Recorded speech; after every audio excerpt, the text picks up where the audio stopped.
వాళ్ళు ఇదిగో అరెస్ట్ అదిగో అరెస్ట్ వాళ్ళు అంటారు, ఎప్పుడొస్తారో రండి అని మీరు అంటున్నారు. మీరంటే in the sense party KTR గారు. ఇవాళ మొత్తం మీద కేసు నమోదైంది. కేసు కూడా కొన్ని సెక్షన్ బలమైన సెక్షన్లో పెట్టారు. 17A పర్మిషన్ కూడా వచ్చింది గవర్నర్ నుంచి. సో ఈ కేసుని పార్టీ ఎలా చూస్తోంది, కేసీఆర్ గారి ఫ్యామిలీ ఎలా ఆలోచిస్తుంది?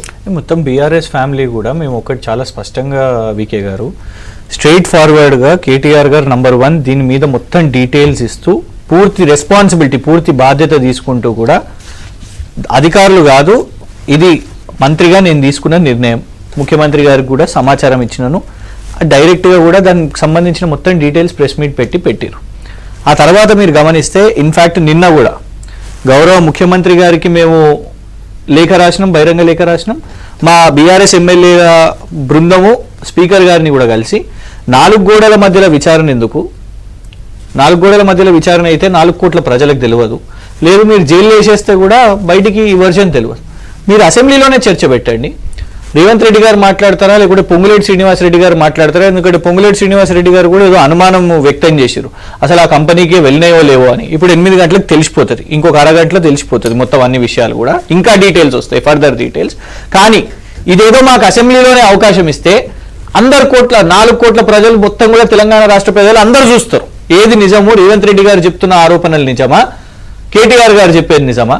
ఒక అంతర్జాతీయ క్రీడను, ఎందుకంటే ఒక 48 గంటల ముందు గౌరవ దేశ హోంమంత్రి అమిత్ షా గారు పార్లమెంట్లో నిలబడి ఫార్ములా 4 మోటార్ స్పోర్ట్స్ కాశ్మీర్కి తీసుకొని వచ్చినాం, ఇది మా ఘనత అని కేంద్ర ప్రభుత్వం చెప్తుంది. సిద్ధరామయ్య గారు కర్ణాటకలో మేము మోటార్ స్పోర్ట్ తీసుకొని వచ్చినాం, ఇది మా ఘనత అని వాళ్ళు చెప్తారు. ఇక్కడ అది తెచ్చినందుకు నేరమా? నంబర్ 1.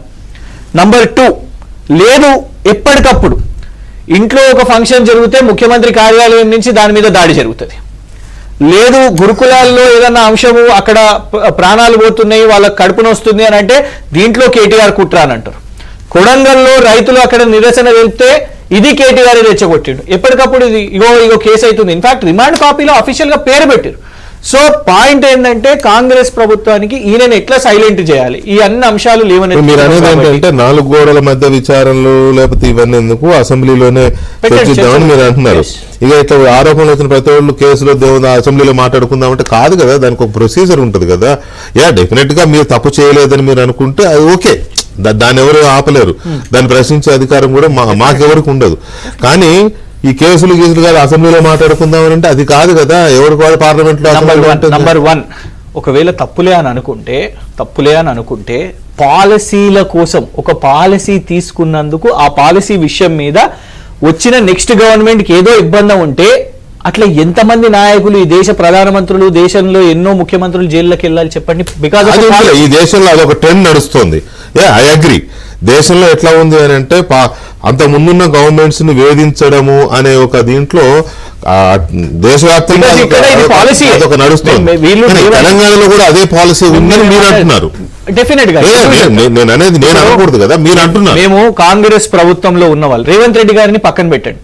రేవంత్ రెడ్డి గారు ఇప్పుడు ఏమంటారంటే ఒక కాంగ్రెస్ వాళ్ళందరూ కూడా స్వాతంత్ర సమయ యోధుడు రేవంత్ రెడ్డి గారిని కూడా మీరు ఇట్లనే జైలు వేసారు కదా అంటే ఆయనే ఒక నల్ల సంచితో దొరికిండండి. ఆయన కేసు వేరే ఏ కాంగ్రెస్ నాయకుడైనా కక్షపూరితంగా రకరకాల అంశాల మీద వాళ్ళు ఎన్నో విషయాలు ఉండే వాళ్ళ ప్రభుత్వాల విషయం మీద ఏనాడైనా కూడా వాళ్ళని జైలుకు పంపిన విషయం మీద ఉన్నదా? అట్లాంటి కక్షపూరిత రాజకీయాలు కేసీఆర్ గారు ప్రభుత్వం చేసింది. తప్పు చేసినా కూడా మీరు పంపలేదని అంటే మీరు ఏదో లోపాయకారిగా అట్లాంటి పంపలేదు అంటే తప్పు కదా, పంపలేదంటే తప్పు అవుతుంది. తప్పు చేసిరా లేదా ఎప్పుడు తేలుతుందండి?